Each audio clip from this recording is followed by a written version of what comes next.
اسی نبی سے بغاوت کر رہی ہو میری بہنوں. تم کہتی ہو کہ اسلام دوسرے نمبر کا درجہ دیتا ہے. اسلام نے دوسرے نمبر کا درجہ کب دیا تمہیں؟ کوئی بتائے تو صحیح. دوسروں کو بولتا دیکھ کر تم بھی طوطے کی طرح نقالی کر رہی ہو. دیکھو اسلام نے کب تمہیں دوسرے، بعض جگہ تو اسلام تمہیں مردوں سے آگے کر گیا. کیسے آگے کر گیا؟ مرد کو مسجد نبوی شریف میں نماز پڑھنے کا ثواب کمانا ہے تو مسجد نبوی شریف تک جانا ہے. ٹھیک، میرے آقا فرماتے ہیں عورت پردے کی پابندی کے ساتھ اگر گھر میں نماز پڑھے تو مسجد نبوی میں نماز پڑھنے سے زیادہ ثواب اس کو ملتا ہے. مرد مسجد نبوی کے لیے سفر کر کے جائے، عورت کے گھر تک ثواب آتا ہے. یہ عورت ہے، عورت ہے. لوگ جنت کے متلاشی ہیں. عورت کو تو سراپا جنت بنایا گیا.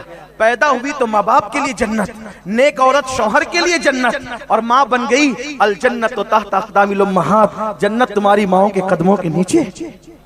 ہر عورت تو ہر روپ میں جنت ہے، لیکن عورت عورت تو بنے جو پتلے اور باریک لباس پہن کر مردوں کے سامنے اپنے حسن کی نمائش کرے.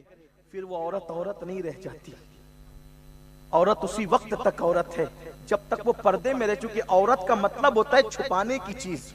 جب تک عورت چھپی رہے گی عورت عورت رہے گی. عورت پردے سے باہر نکلی پھر عورت عورت نہیں رہ جاتی. عورت کا وہ روپ نہیں رہ جاتا. 17 شیطان اس کو گھیر لیتے ہیں اور کہتے ہیں دیکھو اس کو، دیکھو اس کو.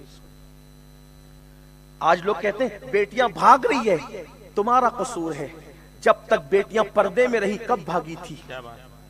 جب تک کہ بیٹیاں موٹے اور جو ہے وہ اسلامی شریعت کے لباس پہنتی تھی تو کب بھاگی تھی؟ اب تو تمہاری بیٹیاں آدھی آستین کے کپڑے پہن رہی، دوپٹوں کو مفلر بنایا، بالوں کی نمائش ہو رہی ہے. نہیں، یہ نہیں ہونا چاہیے. اور اگر آپ ایسا کر رہے ہیں کہ اپنی بیٹی کو آپ پردے کی تعلیم نہیں دیتے، اپنی بیوی کو پردے میں نہیں رکھتے، کہتے یہ مولوی لوگ کیا ہیں. بات مولوی کی نہیں ہے، بات مصطفیٰ جان رحمت کی ہے. مولوی تو نقل کر رہا ہے بیچارہ، وہ تو بیان کر رہا ہے، اپنے نبی کا فرمان پیش کر رہا ہے. اگر تم نے اپنے گھر کی عورتوں کو پردے میں نہیں رکھا تو اللہ کے رسول فرماتے جنت کے دروازے پہ لکھا ہے کہ جنت دیوس کے لیے حرام کر دی گئی ہے.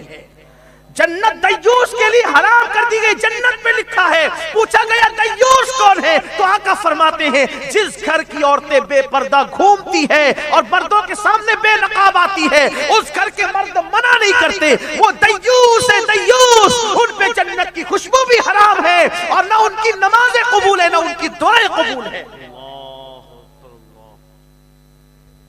پردہ ظلم نہیں ہے، پردہ فضیلت کی چیز ہے. اس لیے اپنی بہنوں سے کہتا ہوں حضور کے دل کو تکلیف نہیں پہنچانا.